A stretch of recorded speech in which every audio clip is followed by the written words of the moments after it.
Con el siguiente tema, que es variantes en IRF5 asociadas con síndrome de Sjögren primario y artritis reumatoide en mujeres del centro de México, impartida por Isaac Alberto López Briceño.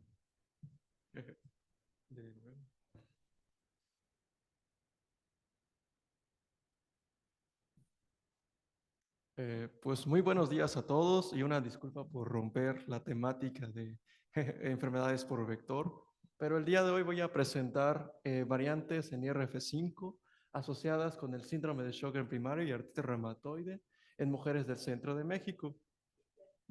Primeramente me gustaría hablar sobre las enfermedades autoinmunes. Estas son consideradas trastornos heterogéneos que se caracterizan por la ruptura de la pérdida de tolerancia inmunológica. Y pues como sabemos, la inmunológica pues abarca tolerancia central y periférica, cuyo pues el premio Nobel de medicina de este año fue a la tolerancia periférica con los linfocitos T reguladores que ejerce su función. Aquí en estas enfermedades, estos linfocitos T reguladores y otras células reguladoras, como hablando de tolerancia periférica, no cumplen su función y pues también hay mecanismos de aberrantes en tolerancia central, en la cual en estas enfermedades los linfocitos T y los linfocitos B van a generar la producción de autoanticuerpos en contra de antígenos propios. Aproximadamente estas enfermedades en general, que son más de 100 patologías, afectan entre el 7.6 al 9.4 de la población mundial. Desafortunadamente en nuestro país no existe un sistema epidemiológico oportuno para estas enfermedades. Sin embargo, para artritis reumatoide abarca entre el 1.6% de la población en nuestro país, y en Sjögren primario, pues siendo estas de las dos primeras enfermedades autoinmunes más prevalentes, aunque no se haya un registro epidemiológico en la Secretaría de Salud Pública, se ha estimado que tiene una prevalencia del 0.6%. Primeramente, me gustaría hablar sobre la evolución de la enfermedad. Estas enfermedades pueden aparecer en individuos aparentemente sanos, en la cual no se generan ni linfocitos B autorreactivos ni linfocitos T autorreactivos, y con ello no existen autoanticuerpos, aunque un 10% de esta población aparentemente sana puede tener autoanticuerpos, aunque no se detectan con manifestaciones clínicas. Posteriormente y previos a mecanismos de mecanismos de factores de riesgo, pueden romper la tolerancia inmunológica, causando que, aunque individuos no tengan una enfermedad autoinmune definida, puedan potencialmente generar linfocitos T autorreactivos y también potencialmente lo que son los anticuerpos dirigidos contra antígenos propios, que pues no van a estar tan detectados en circulación sanguínea. De hecho, nosotros propicialmente a este momento tenemos posiblemente células que son autorreactivas. Sin embargo, como estos mecanismos de tolerancia periférica, estos nos ayudan a combatir a estas células autorreactivas. Por lo tanto, muy poca la población puede desarrollar la fase de una enfermedad autoinmune. Aquí, pues desafortunadamente, estos pacientes, pues aquí se les va a presentar las manifestaciones clínicas, también van a generar linfocitos T, linfocitos B autorreactivos en gran masa, y también autoanticuerpos potencialmente autorreactivos. Posteriormente, pues estas enfermedades se pueden controlar con la terapia farmacológica. Sin embargo, pueden presentar efectos adversos y si se suspende la terapia farmacológica o se exponen a diferentes factores de riesgos, estos pueden presentar comorbilidades como aterosclerosis, otros como enfermedades neurológicas y entre otros. Con respecto a las enfermedades que me gustaría hablar son la artritis reumatoide y el síndrome de Sjögren primario. Estos son los factores de riesgo que están involucrados, son los factores inmunológicos y genéticos, perdón, en individuos genéticamente predispuestos y también modificaciones epigenéticas como son la acetilación y entre otros. Y también la exposición a factores ambientales como es el humo del cigarro, la exposición a radiación ultravioleta, infecciones microvirales como pueden ser bacterias, parásitos y virus, y también hormonas. Las hormonas como los estrógenos pueden inducir a una enfermedad autoinmune, siendo ellas las mujeres que presentan 9 veces más con respecto a los hombres en artritis reumatoide y en Sjögren primario 3 veces más con respecto a los hombres. Todo esto va a inducir a la pérdida de la tolerancia inmunológica, generando linfocitos T, linfocitos B autorreactivos y con ello la producción de autoanticuerpos. Si hablamos en el artritis reumatoide, los conocidos como son los antipéptidos citrulinados, el factor reumatoide, y en el síndrome de Sjögren primarios, como son los anti-Ro y anti-La, que van a ser dirigidos contra ribonucleoproteínas. Todo esto va a generar una activación y reclutamiento de células que van a propiciar a a la producción de citocinas inflamatorias y también la formación de complejos inmunes. Todos estos complejos inmunes se pueden depositar en diferentes órganos y sistemas. Si hablamos del artritis reumatoide, pues aunque no se genera primeramente en los tejidos de las articulaciones y el cartílago, ahí se van a depositar y va a haber un daño hacia los cartílagos, habiendo una sinovitis y posteriormente la formación del panus. Y si hablamos del síndrome de Sjögren primario, aquí se van a depositar en las glándulas salivales y también las lagrimales, propiciando que estas funcionen correctamente. Todo esto va a propiciar a una fase efectora, donde se van a activar otras células, como son los neutrófilos, que van a formar netosis, habiendo una fuente rica de autoantígenos, los macrófagos, los linfocitos T, los linfocitos B, los fibroblastos, hablando de artritis, las células dendríticas plasmacitoides, muy importantes para la producción de interferones de tipo 1, y los osteoclastos que se pueden activar gracias a la presencia de la IL-8, una quimiosina muy importante para la artritis reumatoide, activándolos y causando la destrucción del hueso. Y pues en el caso del síndrome de Sjögren primario, pues va a haber una xerostomía y una xerostofalmia. Primeramente, y centrándonos en los que son los factores genéticos, gracias al estudio de asociaciones del gen candidato y de estudios de gen candidato y estudios de asociación del genoma completo, se ha identificado en síndrome de Sjögren primario más de 20 losis como factores de riesgo y en artritis reumatoide alrededor de 100 losis.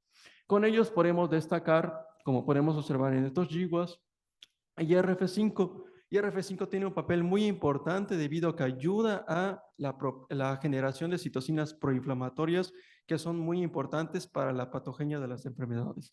En este primer GWAS de pacientes europeos con artritis, podemos destacar tanto a genes que están involucrados en la respuesta inmune adaptativa, como son los HLA-DR y DQ, propiciándose al MHC de clase 2, y genes de la inmunidad innata como IRF5, que voy a hablar posteriormente. Y en Sjögren primario, también en pacientes europeos y asiáticos, se han identificado tanto genes del HLA como son el MHC, STAT1 y STAT3 que están alterados y podemos observar a IRF5 como uno de estos genes propicialmente alterados en estas patologías. Con ello, podemos hablar del factor de regulación de interferón 5, que se encuentra en el brazo largo del cromosoma 6. Este codifica 9 exones. El primer exón tiene 3 exones primeros que se alternan de acuerdo a los diferentes mecanismos de señalización, que lo va a crear diferentes isoformas de IRF5. Se han identificado alrededor de 11 isoformas que son específicas de acuerdo al tipo celular, la localización y la función. IRF5 se expresa de una manera constitutiva en macrófagos, monocitos, macrófagos, linfocitos T, células dendríticas, tanto plasmacitoides como mieloides, y con ello puede cumplir diferentes funciones como la apoptosis, el ciclo celular, la regulación de génica en respuesta a patógenos, la producción de interferones de tipo 1 y citocinas proinflamatorias. De acuerdo a la secuenciación del mensajero, se han identificado diferentes variantes de un solo nucleótido y en RF5 alrededor de 100 variantes de un solo nucleótido. Sin embargo, muy pocas han estudiado que tienen una función como factores de susceptibilidad para el desarrollo de alguna enfermedad autoinmune. Entre ellas destacamos como la primera que se identificó, que es la 204640, que es un cambio de guanina por timina. Individuos que tienen el alelo silvestre de guanina crean isoformas que no son tan activas con IRF5. Sin embargo, con el alelo de riesgo, que es la timina, aquí utiliza que se encuentra a 2 pares de bases de la región intronexón de la región 5-UTR.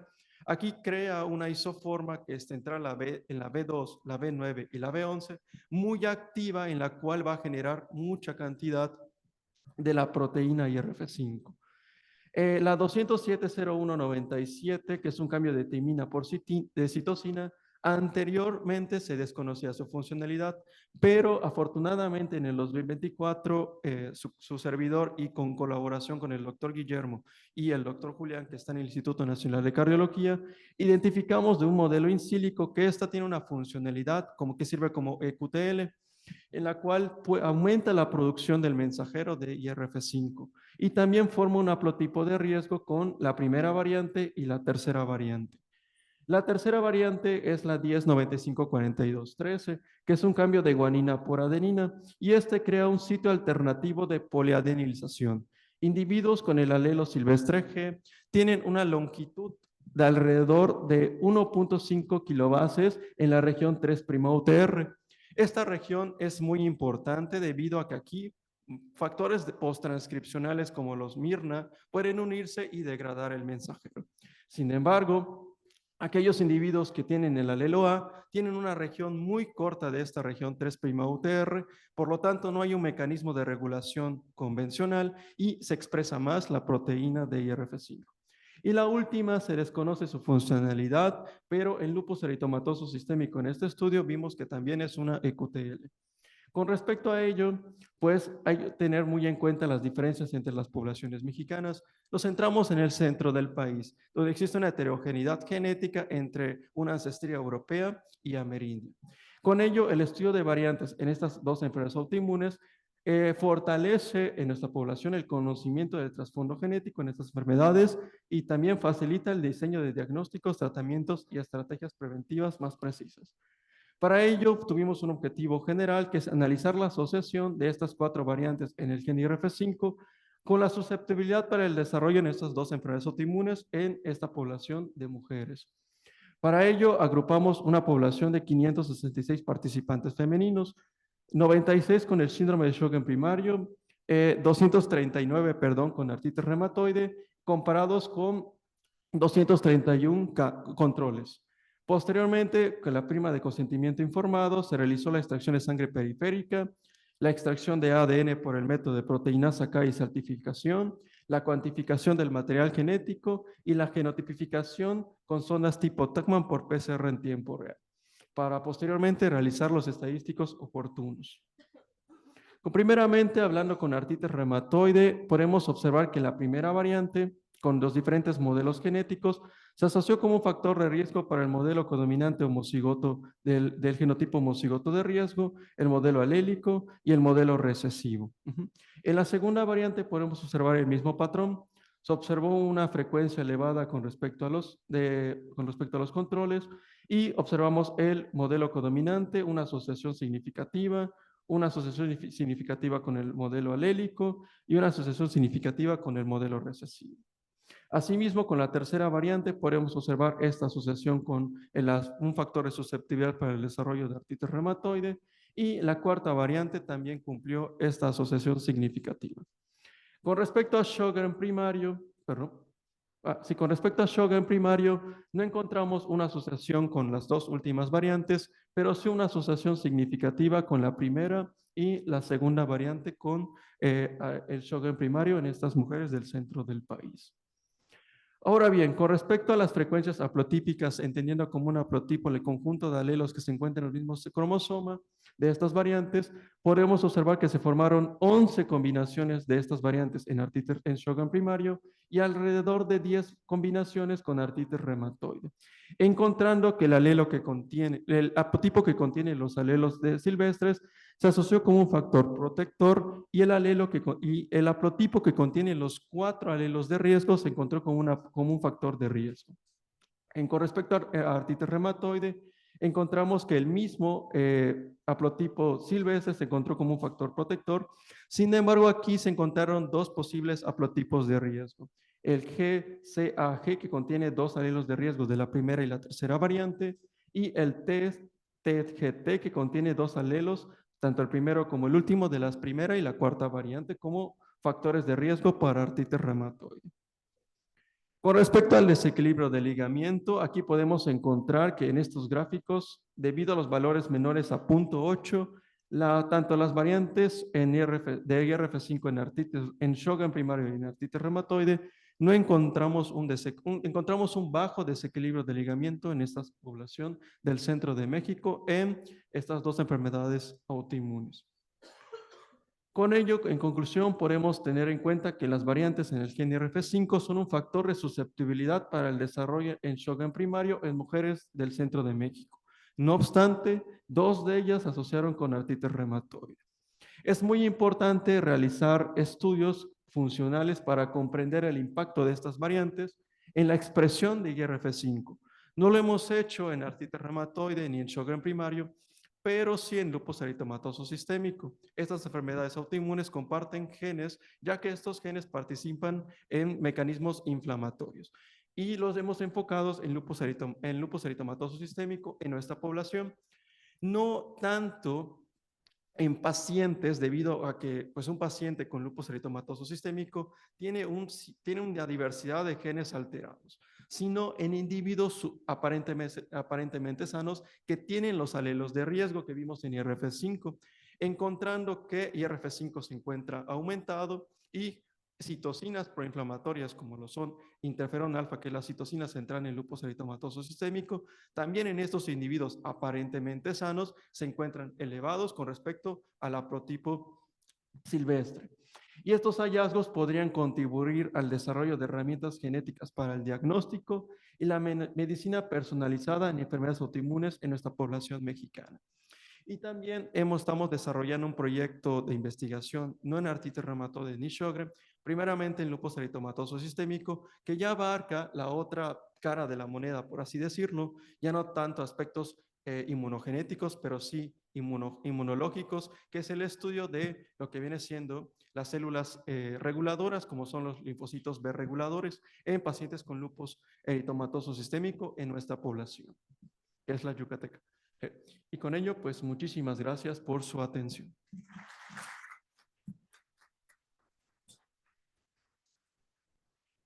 Muy bien, pasamos a las preguntas. Ah, sí. Disculpa. Perdón. No, los controles, ¿cómo los variaste? O sea, porque, o sea, siempre que se hacen estudios de genética en población humana, pues luego la exigencia es de que los tamaños de muestras sean grandes y conociendo pues la diversidad genética que existe, entonces no sé cómo hicieron para parear, porque esto puede sesgar un poquito pues el encontrar algunos haplotipos. Claro. Los controles fueron pareados de acuerdo a la localización que estaban en el centro de México. Si era un paciente del estado de Ciudad de México, que el control esté de Ciudad de México.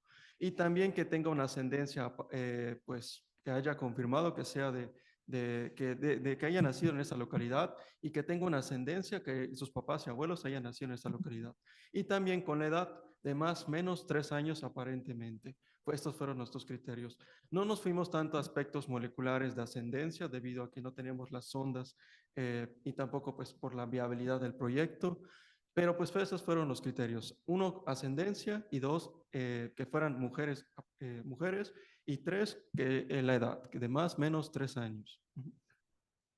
Que no tenga ninguna enfermedad autoinmune y todo lo que ya sabemos, ¿no? Una pregunta, mencionaste que una de las variables para poder desarrollar alguna de estas enfermedades autoinmunes es la actividad estrogénica, obviamente, en las pacientes femeninas. ¿Hubo algún control en la población estudiada de que no estuvieran tomando estrógenos exógenos o alguna situación como esa? Claro, nuestros criterios de inclusión y exclusión, bueno, de exclusión más que nada es que los pacientes no estén en una terapia dirigida Hormonal. contra estrógenos y también que no estén embarazadas, que no tengan alguna actividad que fuera a controlar, que pueda modular la respuesta de hormonas como tal, para evitar sesgos. Pero en el momento y anterior a eso se investigó que esas pacientes nunca hubieran ingerido, por ejemplo, anticonceptivos o algo así. Claro, sí se investigó y está en su historia clínica que esos pacientes no tengan ningún tratamiento contra estrógenos anterior, ya que esto puede causar un desequilibrio hormonal. Eso sí, fuimos muy estrictos y por eso nuestra población, que era muy extensa, disminuyó en los controles. Sí. Hola, acá, al fondo. Ay, perdón, me perdí. Hola, Oye, doctor. excelente presentación, muchas felicidades, la verdad. Sí me gusta mucho porque toda esta parte de inmunología como que muy poco se explora en el instituto, pero la verdad veo que tu trabajo es excelente en ese tópico en particular y lo manejas muy bien. Mi pregunta nuevamente va dirigida, ¿cuál es la funcionalidad de esta expresión génica? Eh, Pensando en que IRF3, 5 impactan sobre la expresión de genes de la respuesta inmune innata, interferón, y como tú bien lo mencionaste, citocinas proinflamatorias. ¿Vieron o tienen algún dato de expresión justo de esas interferón tipo 1, alguna citocina proinflamatoria y la misma activación de la proteína IRF5, NF-κB, algo que les indique que realmente esto es funcional? Gracias. Claro, como en artritis reumatoide y en Sjögren primario todavía estamos desarrollando lo que viene siendo, estos son los primeros, bueno, son los preliminares de este estudio.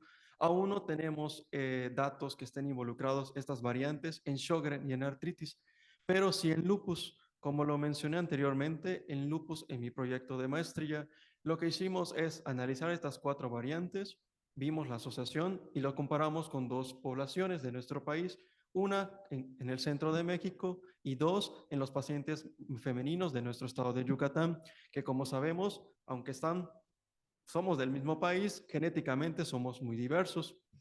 Y lo que hicimos también es ver la funcionalidad que usted menciona, no tanto en la proteína, pero sí en los mensajeros. Y tampoco nos vimos, lo que hicimos es, debido a que no podemos de una manera o una de ciencia cierta atribuir que la expresión de IRF5 e interferón alfa está IRAK4, que fue esta proteína que está en la señalización de IRF5, y TRAF6, que también participa en ello.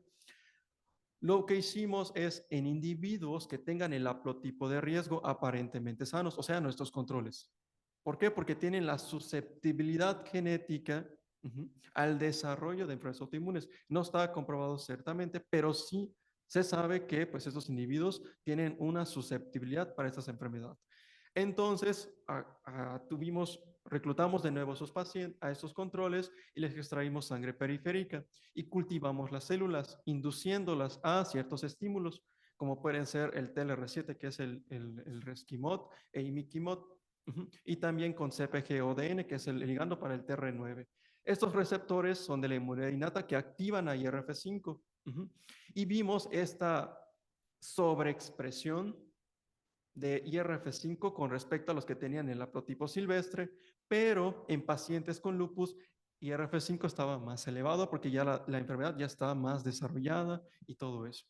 También hay publicaciones como en el 2024, de ahí me basé, que ahí analizaron 8 variantes de IRF5, creando un haplotipo en una superpoblación en Europa.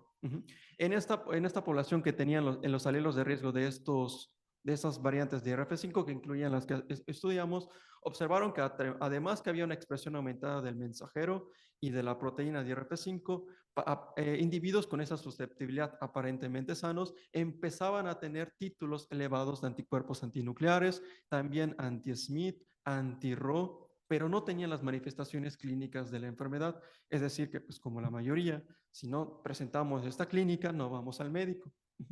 Y en Estados Unidos se han empezado a desarrollar técnicas moleculares como losis de susceptibilidad para el diagnóstico de lupus, ya que hay pacientes muy raros que pues no tienen ninguna manifestación clínica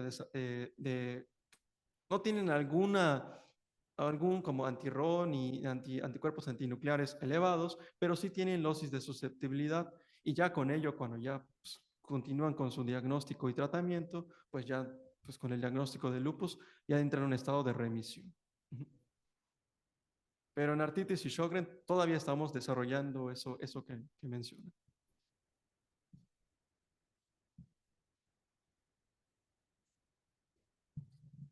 Buenos días. Mi pregunta iba con respecto más o menos a lo que mencionaste en cuanto a los controles que utilizaron como negativos.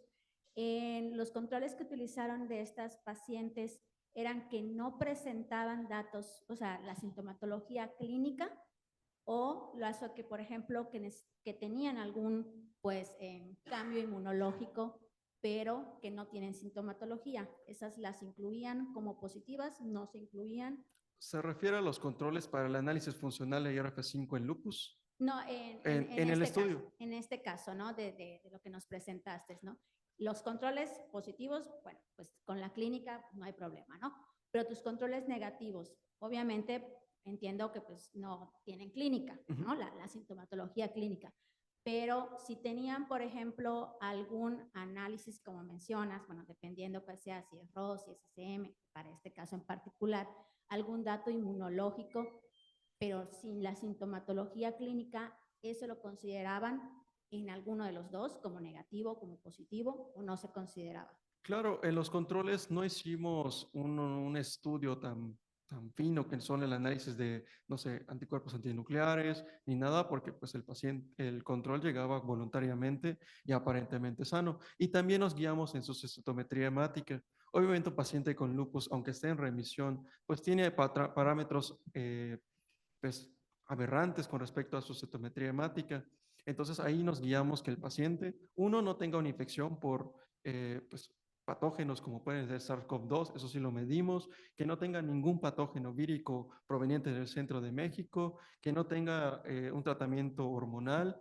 Y en el caso de los parámetros inmunológicos, desafortunadamente no le hicimos un parámetro inmunológico tan fino característico de lupus. Pero sí les medimos la proteína C reactiva.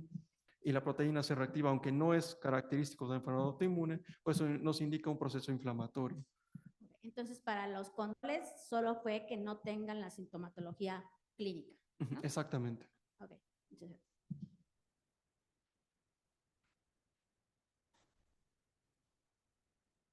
Bueno, agradecemos por la ponencia.